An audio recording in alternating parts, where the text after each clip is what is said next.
మరియు నరపుత్రుడా, నీవు మంగళకత్తి వంటి వాడిగల కత్తి ఒకటి తీసుకొని నీ తలను గడ్డమును క్షౌరము చేసుకొని త్రాసు తీసుకొని ఆ వెంట్రుకలను తూచి భాగములు చెయ్యుము. పట్టణమును ముట్టడి వేసిన దినములు సంపూర్ణమైనప్పుడు నీవు పట్టణములో వాటి 3వ భాగమును కాల్చి 2వ భాగమును తీసి ఖడ్గము చేత హతము చేయు రీతిగా దానిని చుట్టూ విసిరికొట్టి మిగిలిన భాగము గాలికి ఎగిరిపోనిమ్ము. నేను ఖడ్గము దూసి వాటిని తరుముదును. అయితే వాటిలో కొన్నిటిని తీసుకొని నీ చెంగున కట్టుకొనుము. పిమ్మట వాటిలో కొన్నిటిని మరలా తీసి అగ్నిలో వేసి కాల్చుము. దాని నుండి అగ్ని బయలుదేరి ఇశ్రాయేలు వారినందరినీ తగులబెట్టును. మరియు ప్రభువైన యెహోవా ఇలాగు సెలవిచ్చెను, ఇది యెరూషలేమే గదా. అన్యజనుల మధ్య నేను దాని నుంచి తిని దాని చుట్టూ రాజ్యములున్నవి. అయితే వారు నా విధులను తృణీకరించి నా కట్టడలను అనుసరింపక దుర్మార్గతను అనుసరించుచు నా విధులను కట్టడలను త్రోసివేసి తమ చుట్టూనున్న అన్యజనుల కంటెను దేశస్థుల కంటెను మరి అధికముగా దుర్మార్గులైరి.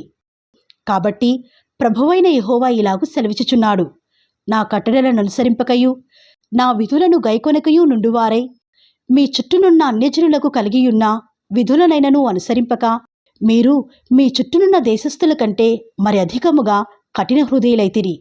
కావున ప్రభువైన యెహోవానగు నేను నీకు విరోధునైతిని. అన్యజనులు చూచుచుండగా నీకు శిక్ష విధింతును. నీ హేయకృత్యములను బట్టి పూర్వమందు నేను చేయని కార్యమును ఇక మీదట నేను చేయబోనుకొనని కార్యమును నీ మధ్య జరిగింతును. కావున నీ మధ్య తండ్రులు తమ కుమారులను భక్షింతురు, కుమారులు తమ తండ్రులను భక్షింతురు. ఈ ప్రకారము నేను నీకు శిక్ష విధించి నీలో శేషించిన వారిని నలుదిశలా చెదరగొట్టుదును. నీ హేయ దేవతలన్నిటినీ పూజించి నీవు చేసిన హేయమైన క్రియలన్నిటి చేత నా పరిశుద్ధ స్థలమును అపవిత్రపరిచితివి గనుక కరుణాదృష్టి అయినను జాలి అయినను లేక నేను నిన్ను క్షీణింపచేసదనని నా జీవముతోడు ప్రమాణము చేయుచున్నాను. ఇదే ప్రభువగు యెహోవా వాక్కు. కరువు వచ్చియుండగా నీలో 3వ భాగము తెగులు చేత మరణమవును, 3వ భాగము ఖడ్గము చేత నీ చుట్టూ కూలును. నేను కత్తిదూసి మిగిలిన భాగమును నలుదిశలా చెదరగొట్టి తరుముదును. నా కోపము తీరును, వారి మీద నా ఉగ్రత తీర్చుకొని నన్ను ఓదార్చుకుందును. నేను వారి మీద నా ఉగ్రత తీర్చుకుని కాలమున యెహోవానైన నేను ఆసక్తి గలవాడనై అలాగు సెలవిచితునని వారు తెలుసుకుందురు. అలాగు నీ చుట్టూనున్న అన్యజనులలో నిన్ను చూచువారందరి దృష్టికి పాడుగాను నిందాస్పదముగాను నేను నిన్ను చేయుదును. కావున నీ పోషణాధారము తీసివేసి నీ మీదికి నేను మహాక్షేమము రప్పించి నీ వారు క్షయమగునట్లుగా వారిని క్షయపరచు మహాక్షేమమును పంపించి కోపము చేతను క్రోధము చేతను కఠినమైన గద్దింపుల చేతను నేను నిన్ను శిక్షింపగా నీ చుట్టూనున్న అన్యజనులకు నీవు నిందకును ఎగతాళికిని హెచ్చరికకును విస్మయమునకును ఆస్పదముగా ఉందువు. యెహోవానగు నేనే ఆజ్ఞ ఇచ్చిన్నాను. ఈ ప్రకారము నేను నీ మీదికి క్షేమమును దుష్టమృగములను పంపుదును. అవి నీకు పుత్రహీనత కలుగుచేయును. తెగులును ప్రాణహానియు నీకు కలుగును. మరియు నీ మీదికి ఖడ్గమును రప్పించెదను. యెహోవానగు నేనే ఇలాగు ఆజ్ఞయించుచున్నాను.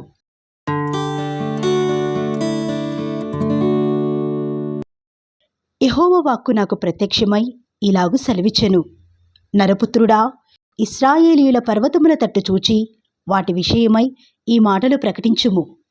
ఇశ్రాయేలీయుల పర్వతములారా, ప్రభువైన యెహోవా మాట ఆలకించుడి.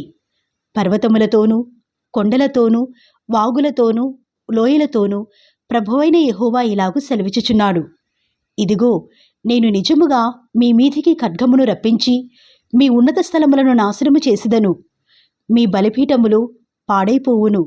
సూర్యదేవతకు నిలిపిన స్తంభములు చిన్నాభిన్నములవును. మీ బొమ్మల ఎదుట మీ జనులను నేను హతము చేసేదను.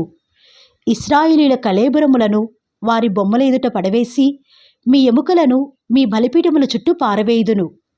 నేనే యెహోవానై ఉన్నానని మీరు తెలుసుకున్నట్లు మీ బలిపీఠములు విడువబడి పాడైపోవును. మీ విగ్రహములు చిన్నాభిన్నములగును. సూర్యదేవతకు మీరు నిలిపిన స్తంభములు పడగొట్టబడును. మీ పనులు నాశనమగును. మీ నివాస స్థలములన్నిటిలోనున్న మీ పట్టణములు పాడైపోవును. మీ ఉన్నత స్థలములు విడువబడును. మీ జనులు హతులై కూలుదురు. అయినను మీరు ఆయా దేశములలో చెదరిపోవునప్పుడు ఖడ్గమును తప్పించుకుని కొందరిని నేను మీలో శేషముగా అన్ని జనుల మధ్య ఉండనిచ్చెదను. మరియు నన్ను విసర్జించిన వారి విశ్వాసఘాతకమైన వ్యభిచార మనస్సును, విగ్రహములను అనుసరించిన వ్యభిచార దృష్టిని నేను మార్చి నా తట్టు తిరుగజేయగా, చెరపట్టబడిన వారే శేషించిన వారు అన్ని జనుల మధ్య నన్ను జ్ఞాపకము చేసుకొని తామనుసరించిన హేయకృత్యములన్నిటిని బట్టి తాము చేసిన దుష్క్రియలను కనుగొని తమ్మును తామే అసహించుకొనుచు నేను యెహోవానయున్నానని వారు తెలుసుకుందురు. ఈ కీడు వారికి చేసేదనని నేను చెప్పిన మాట వ్యర్థము కాదు. ప్రభువైన యెహోవా సెలవిచ్చినదేమనగా, నీ చేతులు చరిచి నేల తన్ని ఇశ్రాయేలీయుల దుష్టమైన హేయకృత్యములను బట్టి అయ్యో అని అంగలార్చుము. ఖడ్గము చేతను, క్షామము చేతను, తెగులు చేతను వారు కూలుదురు. దూరముననున్నవారు తెగులు చేత చత్తురు, దగ్గరనున్నవారు ఖడ్గము చేత కూలుదురు. శేషించి ముట్టడి వేయబడినవారు క్షామము చేత చత్తురు. ఈ ప్రకారము నేను వారి మీద నా క్రోధము తీర్చుకుందును. తమ విగ్రహముల మధ్యను, తాము కట్టిన బలిపీఠముల చుట్టూను, ఎత్తైన కొండలన్నిటి మీదను, సకల పర్వతముల నడికొప్పుల మీదను, పచ్చని చెట్లన్నిటి క్రిందను, పుష్టిపారిన మస్తకి వృక్షములన్నిటి క్రిందను, తమ విగ్రహములన్నిటికీ పరిమళ ధూపము వేసిన చోటులన్నిటిలోనూ పడి వారి జనులు హతులయుండు కాలమున నేనే యెహోవానయున్నానని మీరు తెలుసుకుందురు. నేను వారికి విరోధినై వారు నివసించు స్థలములన్నిటిలో వారి దేశమును దిబ్లాతు అరణ్యము కంటే మరి నిర్జనముగాను పాడుగాను చేయగా నేనే యెహోవానయున్నానని వారు తెలుసుకుందురు.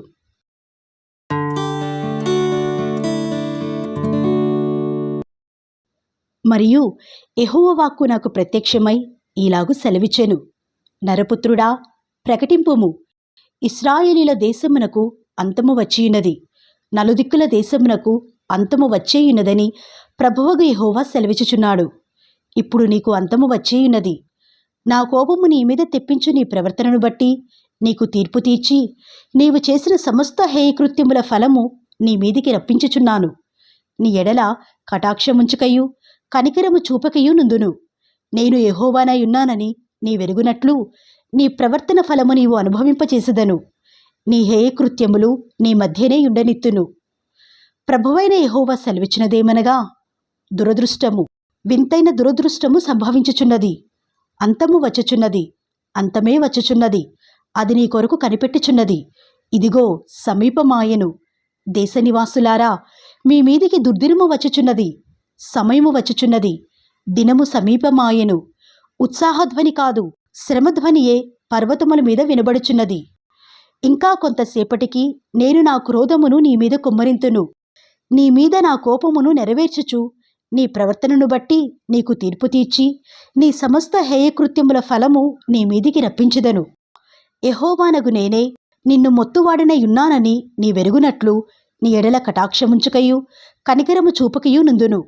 నీ ప్రవర్తన ఫలమును అనుభవింపచేసెదను. నీ హేయకృత్యములు నీ మధ్య నుండనిత్తును. ఇదిగో ఇదే ఆ దినము, అది వచ్చేయున్నది. ఆ దుర్దినము ఉదయించుచున్నది. ఆ దండము పూచియున్నది. ఆ గర్వము చిగురించియున్నది. బలాత్కారము పుట్టి దుష్టులను దండించునదాయెను.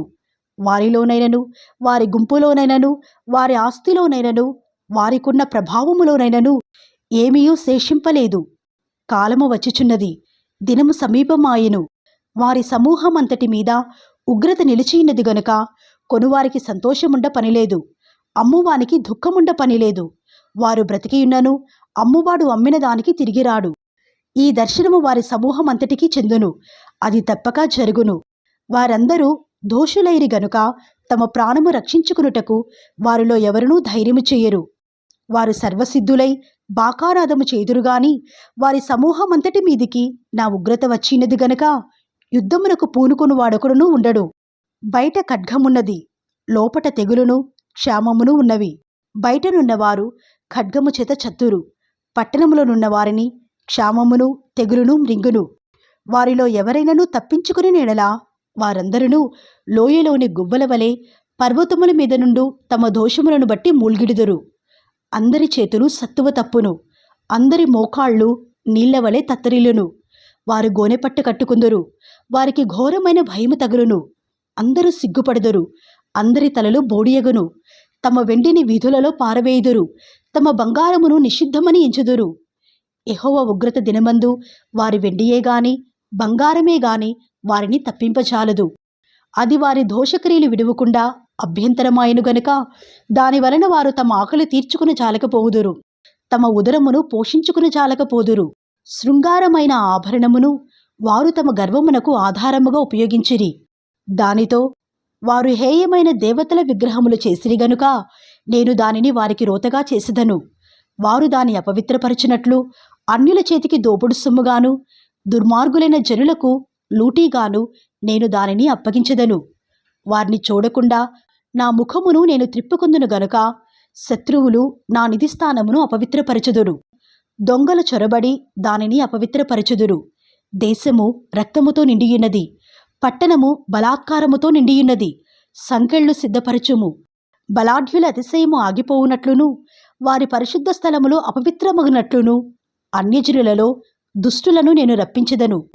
ఆ దుష్టులు వారి ఇండ్లను స్వతంత్రించుకుందురు. సమూల ధ్వంసము వచ్చేయున్నది. జనులు సమాధానము కొరకు విచారించుచున్నారు గాని అది వారికి దొరకదు. నాశనము వెంబడి నాశనము కలుగుచున్నది, సమాచారము వెంబడి సమాచారము వచ్చుచున్నది. వారు ప్రవక్త యొద్ద దర్శనము కొరకు విచారణ చేదురుగాని యాజకులు ధర్మశాస్త్ర జ్ఞానులు కాకపోయిరి. పెద్దలు ఆలోచన చేయకయే ఉన్నారు. రాజు వ్యాకులపడుచున్నాడు, అధికారులు భీతి నొందుచున్నారు, సామాన్య జనులు వణుకుచున్నారు. నేను యెహోవానయున్నానని వారు తెలుసుకున్నట్లు వారి ప్రవర్తన ఫలము నేను వారి మీదికి రప్పింపబోవుచున్నాను. వారు చేసిన దోషములను బట్టి వారికి తీర్పు తీర్చబోవుచున్నాను.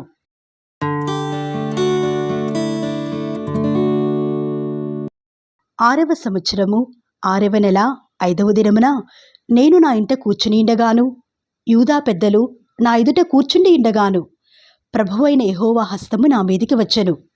అంతట నేను చూడగా అగ్నిని పోలిన ఆకారము నాకు కనబడెను. నడుము మొదలుకొని దిగువకు అగ్నిమయమైనట్టుగాను, నడుము మొదలుకొని పైకి తేజోమయమైనట్టుగాను, కరుగుచున్న అపరంజి అయినట్టుగాను ఆయన నాకు కనబడెను. మరియు చెయ్యి వంటిది ఒకటి ఆయన చాపి నా తల వెంట్రుకలు పట్టుకునగా ఆత్మ భూమ్యాకాశముల మధ్యకు నన్నెత్తి నేను దేవుని దర్శనములను చూచుచుండగా యెరూషలేమునకు ఉత్తరపు వైపుననున్న ఆవరణ ద్వారము దగ్గర రోషము పుట్టించి విగ్రహస్థానములో నన్ను దించెను. అంతటా లోయలో నాకు కనబడిన దర్శన రూపముగా ఇశ్రాయేలీయుల దేవుని ప్రభావము అచ్చట కనబడెను. నరపుత్రుడా, ఉత్తరపు వైపు తేరి చూడుమని యెహోవా నాకు సెలవీయగా నేను ఉత్తరపు వైపు తేరి చూచితిని. ఉత్తరపు వైపున బలిపీఠపు గుమ్మము లోపల రోషము పుట్టించి ఈ విగ్రహము కనబడెను. అంతటా ఆయన నాతో ఇలాగు సెలవిచ్చెను, నరపుత్రుడా, వారు చేయు దానిని నీవు చూచుచున్నావు గదా. నా పరిశుద్ధ స్థలమును నేను విడిచిపోవునట్లుగా ఇశ్రాయేలీయులు ఇక్కడ చేయు అత్యధికమైన హేయకృత్యములు చూచితివా? ఈ తట్టు తిరిగినెడలా వీటికంటే మరి అధికమైన హేయక్రియలు చూచెదవు. అప్పుడు ఆవరణ ద్వారము దగ్గర నన్ను ఆయన దింపగా గోడలోనున్న సందు ఒకటి నాకు కనబడెను. నరపుత్రుడా, ఆ గోడకు కన్నము త్రవ్వమని ఆయన నాకు సెలవీయగా నేను గోడకు కన్నము త్రవ్వినంతలో ద్వారం ఒకటి కనబడెను. నీవు లోపలికి చుచ్చి ఇక్కడ వారెట్టి హేయకృత్యములు చేయుచున్నారో చూడుమని ఆయన నాకు సెలవీయగా నేను లోపలికి పోయి చూచితిని. అప్పుడు ప్రాకిడి సకల జంతువుల ఆకారములను హేయమైన మృగముల ఆకారములను అనగా ఇశ్రాయేలీయుల దేవతల విగ్రహములన్నీయు గోడ మీద చుట్టూను వ్రాయబడి ఉన్నట్టు కనబడెను.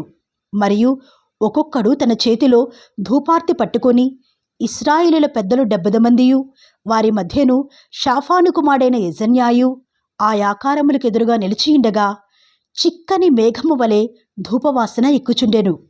అప్పుడు ఆయన నాకు సెలవిచ్చినదేమనగా, నరపుత్రుడా, యెహోవా మమ్మును కానకయుండును, యెహోవా దేశమును విసర్జించెను అని అనుకుని ఇశ్రాయేలీయుల పెద్దలు చీకటిలో తమ విగ్రహపు గదులలో వారిలో ప్రతివాడు చేయుదానిని నీవు చూచుచున్నావు గదా. మరియు ఆయన, నీవు ఈ తట్టు తిరుగుము, వీటిని మించిన అతిహేయ కృత్యములు వారు చేయట చూతువని నాతో చెప్పి యెహోవా మందిరపు ఉత్తరద్వారము దగ్గర నన్ను దింపగా అక్కడ స్త్రీలు కూర్చుండి తమ్మూజు దేవతను గూర్చి ఏడ్చుట చూచితిని.